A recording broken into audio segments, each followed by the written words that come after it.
So yan nga mga kajuit, bago ako umuwi is siniguro kung nakaano to. Yan, hindi lang bubuksan yan. Saka dinaganan ko ng hollow blocks. Napansin ko rin kasi na parang may pumupunta talaga dito. Dahil ito po, yan, yung una na yan dati dito po nakalagay yan eh. Napunta na doon. So pati yung foam na yon mga kajuit, dati nandito lang po yan. So tao ang gumawa niyan na nilagay po doon. So as soon as possible talaga mga kajuit, kailangan ng mapauwi. Masyadong delikado na dito sa kanilang lugar. So yun nga mga kajuit, bago sana ako uuwi, yun yung napansin ko dito. May mga nabago sa lugar. Yung mga dating nandito lang na nakalagay na foam, nausog na siya. Kaya may pumupunta po talaga dito sa lugar na to. Mabuti na lang sana wag na nilang pakialaman muna, kasi kunting-kunti na lang mapapauwi na po sila Tagpi. Ay, ano ba mga kajuit? Sana tulungan nyo po ako mga kajuit. Kayo lang po talaga yung aking pag-asa.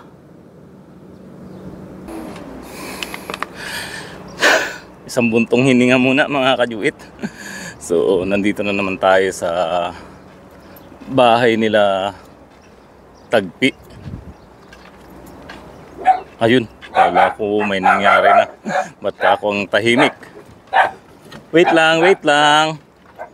So check natin yung So okay naman yung pinto mga kajuit, walang gumalaw. So sana wala nang makialam dito sa kanilang kulungan habang hindi pa sila napapauwi mga kajuit. So silipin lang natin sila mga kajuit. So hello. Behave na, behave. Boss, pati dog food. Ayun, taob na yung kanilang food dispenser. So ayan mga kajuit, prepare ko na muna yung yung kanilang pagkain. So uunahin ko yung tubig mga kajuit para mabantayan ko sila. Ayan may nag-aaway na naman sino nag-aaway diyan Wala nag-aaway.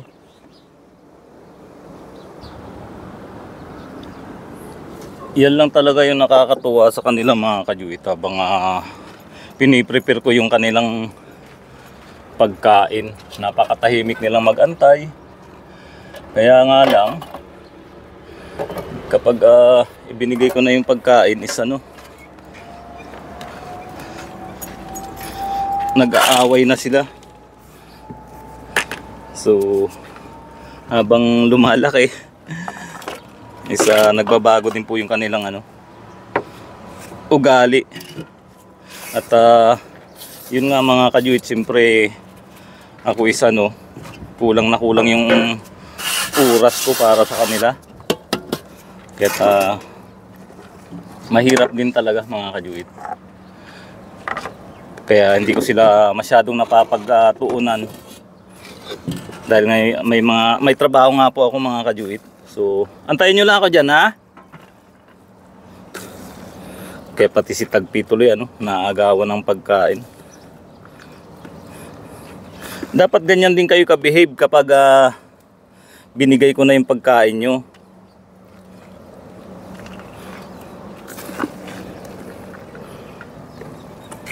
At ang isa pang problema mga kajuitis yung lagi ako nagmamadali.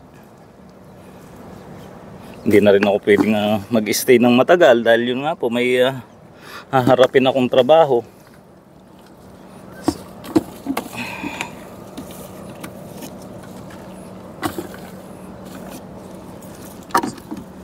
Supposed to be, ayaw ko na rin po sanang mag-vlog dahil kumukonsumo rin talaga ng oras yung paggawa ng video.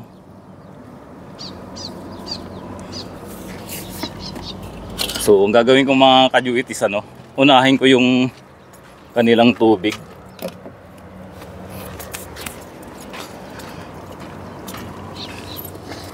Para mabantayan ko sila habang kumakain. Para si Tagpi naman is makakain din ng maayos. Dahil pumayat na rin si Tagpi mga kajuit. Umimpis na rin yung kanyang katawan. So ayan, di ba mga kajuit, nag-aabang lang sila dyan.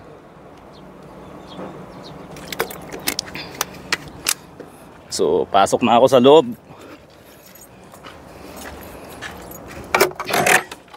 Opo, wait lang, wait lang.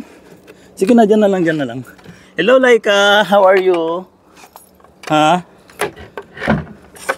Huwag nagiging maaway, ano? Ha? Opo. Hello Laika. Oh. Hello Bunso, super alulusog nila. Wait lang ha, ano lang natin yung kanyang inumin, no?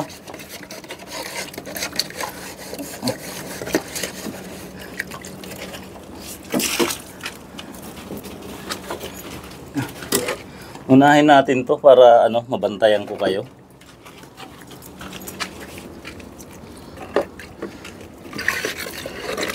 At yun nga mga kajuita, siyempre habang lumalaki sila, lumalaki rin yung konsumo natin sa kanilang pagkain. Kaya as soon as possible po sana talaga maiuwi na sila sa Pilipinas para mas maalagaan sila ng husto. Actually naman mga kajuit, may good news na tayo dahil yun nga, this month of June, third week po siguro, sana matuloy nga po, mauwi na sila sa Pilipinas. Wait lang tagpi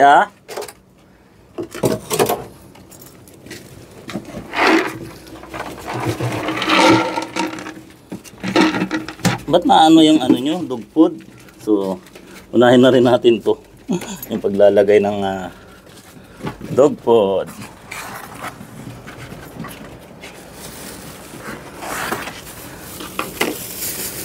At siyempre mga kajuit, nagiging maingat na po ako pag pumupunta ako dito. Dapat alerto.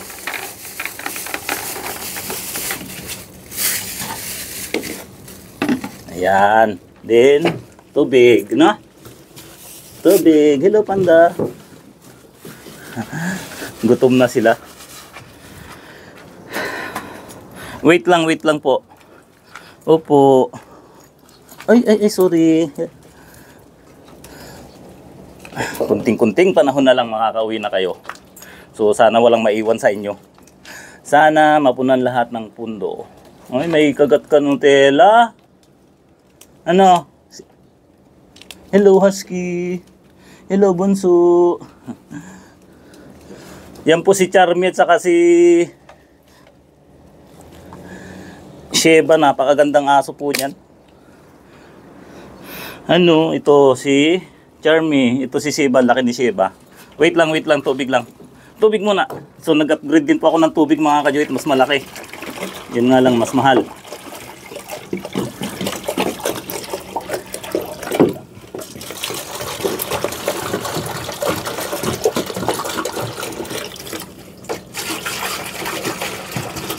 Sige na, inom muna. Walang mag-aaway.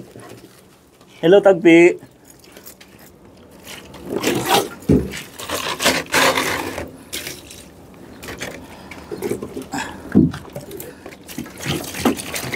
Dahil yung binibili ko po pala is 13 liters lang po yan. Ayan Ito po 15 liters na po ito. So, ubos pa rin yung 15 liters sa lahat ng kanilang lagayan. So, kaya na kaya? Ha? Hello, Nutella. Husky, Laika, Panda. Ito po si Sheba din. Charmy. Sino pa? Panda. Tara na. Kain na. Tagpi, halika dito.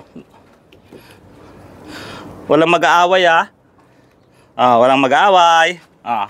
Isa dyan sa taas. Isa dito. Dito, Bunso. Si Laika kasi maaway. Tagpi, halika. Tagpi, sa'yo.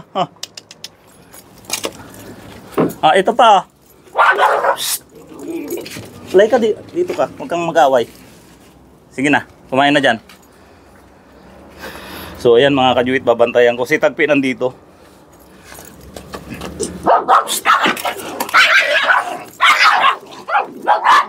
Ay, shit. Eh! Ayun, mga kajuit, nag-away na naman. Sabay pamalo ko. Shh! Ito si Laika makulit. Ay! Ang hirap nilang sawatayin, mga kajuit. Ang hirap pong awatin ni Laika. Oh, wala na mag-aaway. Kailangan kong maisipirit tong si Laika, mga kajuit.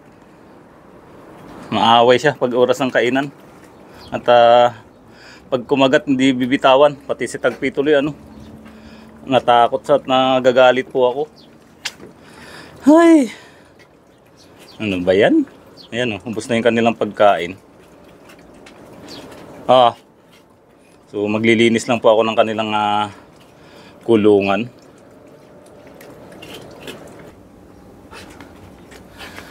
So yun mga kajuit, natapos ko na rin linisan yung kanilang mga dumi. Hello Charmy, inaway ka ni Laika. Ay. Tagpi, alika. Ang away ni Laika mga kajuit, so kailangan kong gagawa ng harang para kapag kumakain po isipirit ko si Laika. Dahil pag nang away siya, ayaw bitawan. Ito maski si Nutella, inaway ka na rin, Ngayon po si Charmy yung inaway. Kawawa naman si Charmy,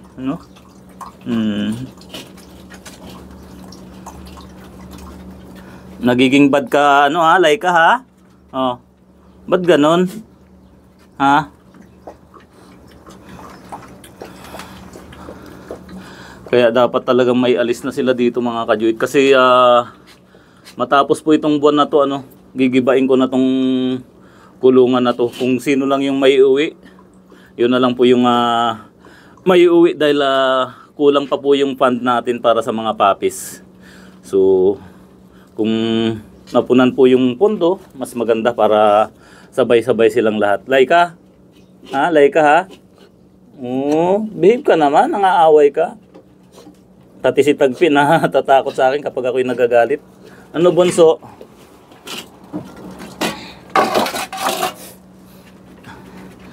Ano po? Pati dog food, ang lakas nilang kumain. So, nag-order na naman ako kagabi. Kasi yung 15 na kilos po nila is 7 days lang po, ubos na. So, kumuha na rin po ako mga kajuit sa sa fund ng na aking naipon ng kanilang pinambili ng dog food. Kasi hindi pwedeng lang po yung pinapakain ko sa kanila, yung binibigay ko dahil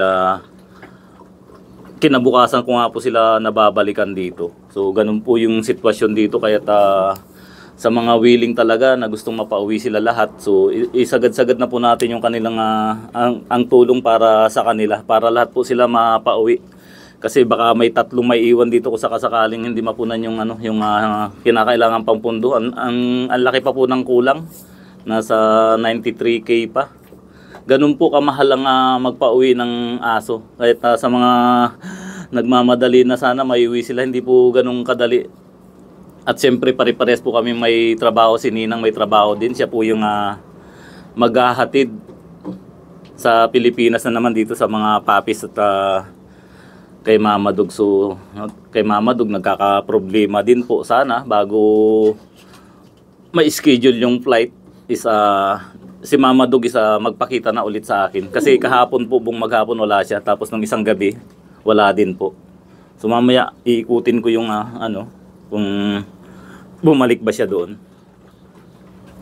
So, mga kajuit, sana huwag kayong magsawang manood sa mga ina-upload kong video. Huwag kayong magsawang sumuporta sa akin kahit na mapauwi ko na sila lahat. Nung una po kasi libangan ko lang yung pag-aalaga kay Tagpi na nung umuwi nga ako ng Pilipinas, nung nagbakasyon ako ng December at pagbalik ko sa buntis siya. So hindi ko na siya naipakapon noon. So yung balak na pagpapakapon nga sana, kaya lang nabuntis siya. So after niyang mga anak, mga kajuit, maraming nag-ano sa akin ng mga followers na yun nga, ipakapon na lang daw si Tagpi para hindi na ulit mabuntis.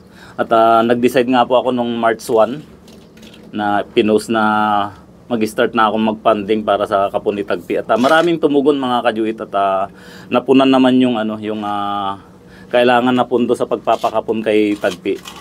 Subalit na kalaunan, nagbago yung desisyon na instead na ipakapon siya, iuwi na lang. So ganun din po naman kasi yung gastos. Makakapon nga po siya, pero kung nandito rin lang, mas mabuti yung maiuwi na siya. At yung pangpapakapon nga po yun yung gagamitin plus yung isang tuta. So hanggang sa kay Mama Dog nga, nag-funding po tayo. Kaya lang hindi sinapat yung mga fund ni Tagpi na mga dumating nitong latest. So idinagdag ko po doon. Isa lang naman po yung account na yan sa GCash lot po na napunta sa kanila. Super, nakapag-ipon na tayo ng 140,000. As of yesterday, so ngayon po wala pang update. Do sa 140,000 po kasi mga kajutis, kailangan pa ng 93,000 para maisabay-sabay yung 6 na papis. Ganun po kalaki mga kajuit yung kailangan natin. Napakamahal po talaga ng pagpapauwi ng aso. Lalo na ngayon po, HADS po dito sa Saudi, napakamahal ng plane ticket, maabot ng 7,000 real balikan. So ito po yung update sa ating Tagpi Serye episode 68. Paano mga kajuit, hanggang dito na lang dahil ako'y uuwi na naman sa aming accommodation. Ayun si Tagpi, kumakain na ng dog food. Bye bye po mga kajuit, and God bless all.